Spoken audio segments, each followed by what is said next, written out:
तो आज की वीडियो में आपका स्वागत है। और आज हम बात करने वाले हैं मध्य प्रदेश के मॉडल स्कूल और एक्सीलेंस स्कूल के जो ऑनलाइन फॉर्म आप किस प्रकार से भर सकते हैं। कक्षा 9वीं में प्रवेश हेतु इसके ऑनलाइन फॉर्म शुरू हो चुके हैं और इसकी जो एंट्रेंस एग्जाम है, जो प्रवेश परीक्षा है, वो होने वाली है। और उसके फॉर्म भरने की अंतिम तारीख 30 तारीख तक अभी फिलहाल है और 30 तारीख तक आप इसके फॉर्म भर सकते हैं। तो इसीलिए जो है इसकी लास्ट डेट से पहले इसके फॉर्म भर दीजिए। और फॉर्म भरना कैसे है मैं आज की वीडियो में आपको बताने वाला हूँ। तो आप हमारे चैनल पर नए हो तो मेरे चैनल को सब्सक्राइब कर लेना, साथ ही हमारे अभी तक टीचर यूट्यूब चैनल को सब्सक्राइब कर लेना, जिससे कि आपको अन्य अपडेट उस चैनल पर भी मिलते रहे। चलिए बात करते हैं इसके बारे में। तो सबसे पहले आपको MPSOS आपको सर्च कर लेना। तो यहाँ पे ओपन स्कूल वाली वेबसाइट यहाँ पे पहली आती है। ऑनलाइन सर्च कर लेंगे तो आपकी जो पहली वेबसाइट आएंगी, जैसे कि आप सर्च करते हैं तो आपकी जो पहली वेबसाइट आती है MP ऑनलाइन के साथ में MPSOS.MP ऑनलाइन, इसकी लिंक डिस्क्रिप्शन बॉक्स में आपको मिल जाएंगी gov.in। तो इस प्रकार से ये वेबसाइट आ जाती है। मध्य प्रदेश राज्य मुक्त स्कूल शिक्षा बोर्ड वाली वेबसाइट आ जाती है और इस लिंक पे MP ऑनलाइन के आपको पोर्टल पे पहुंच जाना है। इसकी लिंक डिस्क्रिप्शन बॉक्स में मैं आपको दे दूंगा, तो यहाँ से आप जानकारी ले सकते हैं। तो चलिए इस पे यहाँ इस प्रकार से सारी योजनाओं के नाम लिखे हुए रहते हैं और सर्विस वाला लाल कलर में, तो इस पे आपको क्लिक कर देना है। सर्विस प्रकार से आपका एक नया पेज ओपन होता है, खुल जाता है। जैसे कि आपको पहुंच जाना है, इसकी लिंक डिस्क्रिप्शन बॉक्स में भी मिल जाएंगी। तो यहाँ पे आप देख सकते हो सर्विसेज में यहाँ पे श्रमोदय एग्जामिनेशन के बारे में है। इसी पेज पे आपको नीचे की ओर जाना है, रुक जाना योजना के आम के फॉर्म थे। इसके बाद यहाँ नीचे जाएंगे तो आपको एक ऑप्शन दिखाई दे रहा है, जैसे कि आप देख सकते हो, जिसका कि आपको सभी को बहुत दिनों से इंतजार था। और मॉडल स्कूल और उत्कृष्ट स्कूल में प्रवेश हेतु तो जिला स्तरीय उत्कृष्ट विद्यालय में प्रवेश एवं विकासखंड स्तरीय मॉडल स्कूलों में कक्षा 9वीं में प्रवेश हेतु संयुक्त चयन परीक्षा SOE और SOM 2024-25 के प्रवेश हेतु यहाँ पे परीक्षा आ चुकी है। और इसके जो फॉर्म है आप कहाँ से भर सकते हैं, कितनी तारीख है, 15 मार्च से इसके फॉर्म शुरू हो चुके हैं। 15 तारीख से फॉर्म शुरू हुए हैं, 30 मार्च से इसके फॉर्म भरने की अंतिम तारीख है। इसके एप्लीकेशन फॉर्म पे आपको क्लिक करेंगे तो आप इसके फॉर्म भर सकते हैं, पेमेंट भी नीचे से कर सकते हैं। तो चलिए एप्लीकेशन फॉर्म पे आपको क्लिक कर देना है यहाँ पे। तो इस पेज पे आप पहुंच जाएंगे। जैसे आप एप्लीकेशन वाले ऑप्शन पे क्लिक करेंगे तो यहाँ पे सारी जानकारी दी हुई है। चयन परीक्षा 2024-25 और फील्ड अनिवार्य है, अंग्रेजी में फॉर्म भरना है। इसके अलावा यहाँ पे आप जैसे इस पेज पे पहुँचते हैं तो आपको अपनी सारी बेसिक डिटेल, जैसे कि आपका नाम क्या है, फादर्स नेम, जन्म की तारीख क्या है, आपकी माता जी या मदर्स नेम क्या है, जेंडर फीमेल, ये सारी चीज़ें आती है। चलिए इसको मैं भर के बताता हूँ कि कैसे शिक्षा बोर्ड वाले की तरफ से इसका फॉर्म भराया जा रहा है। तो यहाँ सबसे पहले आपका नाम लिखना है। तो नाम आपका जो भी नाम है, जैसे कि अगर किसी का नाम है तो जैसे अरविंद नाम है, अरविंद लिख देंगे। फादर्स नेम आपके पापा जी का जो भी नाम है वो आप यहाँ पे लिख सकते हैं।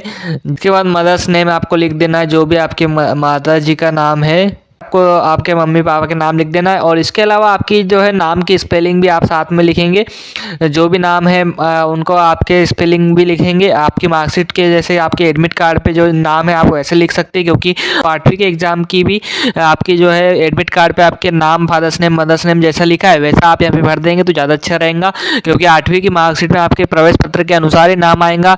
इसके बाद आपकी जन्म की तारीख, तो यहाँ पे जन्म की तारीख आपकी जो भी है आप वो सिलेक्ट कर सकते हैं।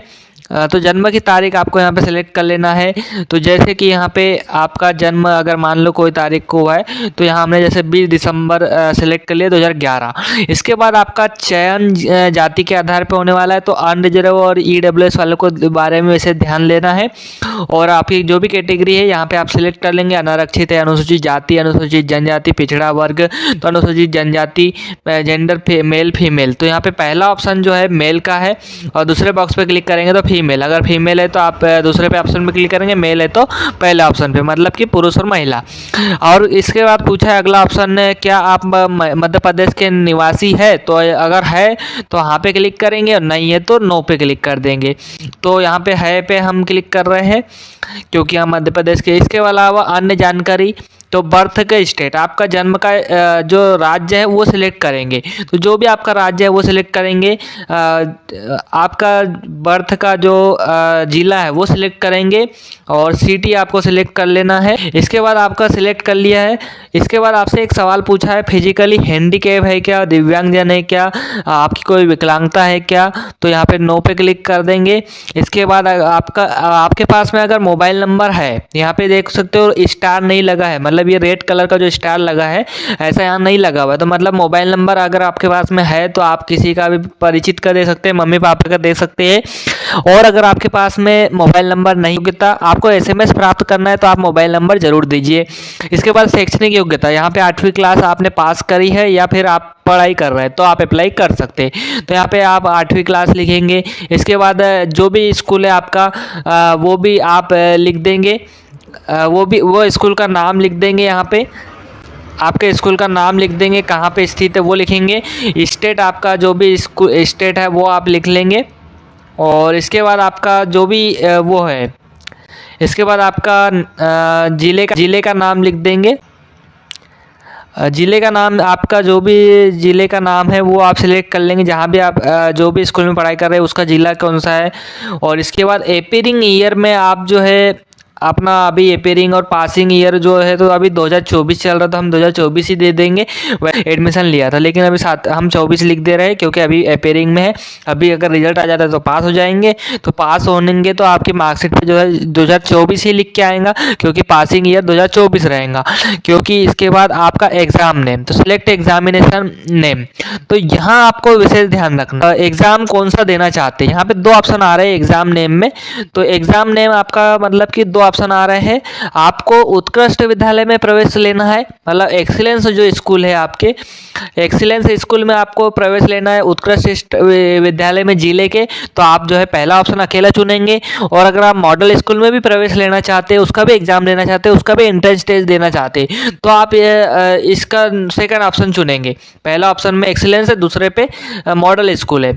लेकिन अगर आप दोनों स्कूल में प्रवेश के लिए परीक्षा देना चाहते हैं, तो दोनों में प्रवेश का SOE और SOM मॉडल और एक्सीलेंस दोनों स्कूल में देना चाहते हैं, तो यहाँ सेकंड ऑप्शन चुनेंगे प्रवेश हेतु, यहाँ दूसरा ऑप्शन चुनेंगे। तो दोनों प्रवेश परीक्षा हमने सिलेक्ट कर लिया है। फिर इसके बाद यहाँ पे एक विद्यालय आवंटन की प्राथमिकता, मतलब आपकी ये प्रायोरिटी पूछा गया है कि आप पहले अगर आपका नंबर अच्छे आ गए तो आप जो है पहले एक्सीलेंस स्कूल में जाना चाहते हैं या फिर मॉडल में जाना चाहते हैं। तो यहाँ पे प्राथमिकता आपको दोनों में से कोई एक को देना है। तो हम जैसे एक्सीलेंस स्कूल पास पढ़ रहा है तो हम एक्सीलेंस स्कूल को यहाँ पे हमने पहले नंबर पर रखा है। और अगर एक्सीलेंस स्कूल में आपका नंबर नहीं लगता तो फिर उत्कृष्ट स्कूल के बाद में आपका जो है मॉडल स्कूल में भी नंबर लग सकता है। उत्कृष्ट विद्यालय है तो यहाँ पे संस्था का चयन करना है, जिला सिलेक्ट करना है और एक सिलेक्ट इंस्टीट्यूट, तो आपको यहाँ पे जिला सिलेक्ट करेंगे।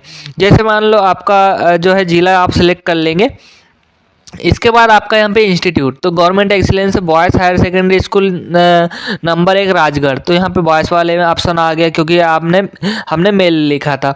इसके अलावा मॉडल स्कूल में चयन परीक्षा, तो यहाँ पे मॉडल वाला भी अगर आपके वहाँ पे ब्लॉक लेवल पे रहता है मॉडल स्कूल भी एक्सीलेंस स्कूल जैसा ही होता है, तो उसमें आपको अगर लेना चाहते हैं तो हम यहाँ पे सेलेक्ट करेंगे। इसके बाद यहाँ पे आपके देख सकते हो इतने सारे मॉडल स्कूल जो आपके राजगढ़ जिले में है वो हमको यहाँ सारे दिखाई दे रहे हैं। तो इसमें से आप जो भी विद्यालय में जो आपके घर के पास पढ़ रहा है वो आपको यहाँ पे सेलेक्ट कर लेंगे। इसके बाद आपका हम डिस्ट्रिक्ट, मतलब आपका एक परीक्षा शहर की का आपको एक सेंटर चुनना है। तो आपको यहाँ पे सेंटर आप यहाँ पे देख सकते हो सभी जिला स्तर पे यहाँ पे आपके एग्ज़ाम सेंटर बनाए गए हैं। तो यहाँ पे आप देख सकते हो सारे जिला स्तर के एग्ज़ाम सेंटर बने हैं। जबलपुर है, बालाघाट है। तो इसके बाद में हम जैसे राजगढ़ ज़िले से अप्लाई कर रहे हैं तो यहाँ पर राजगढ़ ज़िले पे ही हम क्लिक करेंगे और राजगढ़ ज़िले का ही हम सेंटर चुन लेंगे, जिससे कि हमको ज़्यादा दूर एग्ज़ाम देने जाना ना पड़े। तो जैसे हमने चुन लिया है। इसके बाद एक और आपको और कोई ज़िला है तो राजगढ़ ही हमने सेलेक्ट कर लिया। एग्ज़ाम सिटी, एग्ज़ाम शहर और एग्ज़ाम जिला। इसके बाद ऑफलाइन लिखित परीक्षा का आयोजन मध्य प्रदेश के समस्त जिला मुख्यालयों के साथ में ऐसे विकासखंड जहां मुख्यालय मॉडल स्कूल स्थित है में भी किया जाएगा। मतलब जहां मॉडल स्कूल स्थित है वो वाले मॉडल स्कूल में भी एग्ज़ाम किए जाएंगे। और इसके अलावा शहरवार और अभ्यर्थी के अनुसार कमी या वृद्धि हो सकती है। इसके बाद आपका स्थायी पता लिखना है, तो आपके आधार कार्ड में या फिर आपके माता पिता का जो एड्रेस है आप वो एड्रेस यहाँ पे फिल कर देंगे। नंबर केवल माता पिता अथवा निकटतम परिजन का ही देवे। आवेदक का विभाग द्वारा आवश्यक सूचना एवं यहाँ पे दी जाएंगी जानकारी। तो यहाँ पे आपका हाउस नंबर लिखेंगे, आपका मकान नंबर 5, फिर आपका यहाँ पे विलेज का गांव का नाम लिखेंगे और इसके बाद आपका एरिया चुनेंगे। एरिया के बाद में आपकी तहसील चुनेंगे। तहसील के बाद में आपका यहाँ पे स्टेट चुनेंगे, जैसे भाई मध्य प्रदेश स्टेट में। फिर डिस्ट्रिक्ट आप चुनेंगे। तो जिला आपका यहाँ पे भी एक बार और चुनना पड़ेगा, क्योंकि यहाँ से आपका प्रवेश स्थायी पता है, ये परमानेंट एड्रेस है। पिन कोड आपका डाल देंगे, आपके एरिया का पिन कोड जो भी है, आपका पोस्टल इंडेक्स कोड, यानी कि जहाँ पे आपका जो भी कोड है वो आप लिख देंगे। इसके बाद मोबाइल नंबर आपको यहाँ पे देना पड़ेगा, मोबाइल नंबर और ईमेल आईडी। अगर आपके पास में मोबाइल नंबर है और ईमेल आईडी है तो आप यहाँ पे आपके पास में ईमेल आईडी बना के आपको देना पड़ेगा कोई ना कोई, क्योंकि यहाँ पे रेड कलर में लिखा है। तो आप एक ईमेल आईडी बना लेंगे। ईमेल आईडी कैसे बनाते हैं इसके बारे में वीडियो हमारे डिजिटल तकनीक यूट्यूब चैनल पे मिल जाएंगी, तो वहाँ पे आप देख सकते हैं। तो यहाँ मोबाइल नंबर अपने परिचित का देना है। फोटो और हस्ताक्षर फोटो यहाँ पे आपको लगाना है, जेपीजी फॉर्मेट में होना। 80 KB से कम की आपकी फ़ोटो और साइन होना। तो फोटो आपकी फ़ोटो में आवेदक का नाम, फ़ोटो लेने की तिथि का होना अनिवार्य है। मतलब कि आपको एक नई फ़ोटो खिंचवाना है, तो अगर आपके पास पुरानी फ़ोटो है जिसमें नाम और डेट नहीं है तो आप वाली फ़ोटो नहीं लगा सकते। तो नई फ़ोटो आपको न्यू फ़ोटो एक लगाना है, जिसमें कि आपकी डेट, जैसे कि अगर आप आज फ़ोटो खिंचा रहे तो आज की आपकी जो भी डेट है वो आपकी रहना चाहिए। जैसे अगर आप आज की डेट में आप फोटो खिंचा रहे तो जैसे आपकी 18 मार्च 2024 आपकी डेट लिखी होना चाहिए और ऊपर आपका जो भी नाम है, तो यहाँ पे जैसे नाम अभिशेष, तो इस प्रकार से आपका और आपका सरनेम साथ में अगर आपका है तो आप लगा सकते हैं। इसके अतिरिक्त यहाँ पे 80 KB से कम होना चाहिए और साइन आपकी होना चाहिए। फोटो आप और सिग्नेचर एक साथ में यहाँ पे अपलोड करना है आपको। और इसके बाद डिक्लेरेशन है, घोषणा पत्र है, और ये जो कोड दिया हुआ है ये कोड को यहाँ पे लिख देंगे आप 46 FC। तो और इसके बाद सबमिट फॉर्म कर देंगे। सबमिट फॉर्म करेंगे तो आपको ऑनलाइन पेमेंट करने का ऑप्शन आएगा। पेमेंट करने में आपको UPI पेमेंट, आप UPI के द्वारा पेमेंट कर पाएंगे, इंटरनेट बैंकिंग या फिर ATM कार्ड के द्वारा आपको पेमेंट कर देना है। आपका ATM पिन लिखने के बाद आप पेमेंट सक्सेसफुल आपका होने के बाद में आपका फॉर्म सबमिट हो जाएगा। उसके बाद आप अपना प्रिंट आउट निकाल सकते हैं। और ज़्यादा जानकारी के लिए आप मुझे कमेंट में प्रश्न पूछ सकते हैं, मैं आपको जवाब देने की पूरी कोशिश करूंगा। और वीडियोस के लिए हमारे YouTube चैनल को सब्सक्राइब जरूर कर लेना, जिससे कि जैसे ही नई वीडियो अपलोड हो तो आपको पता चल सके।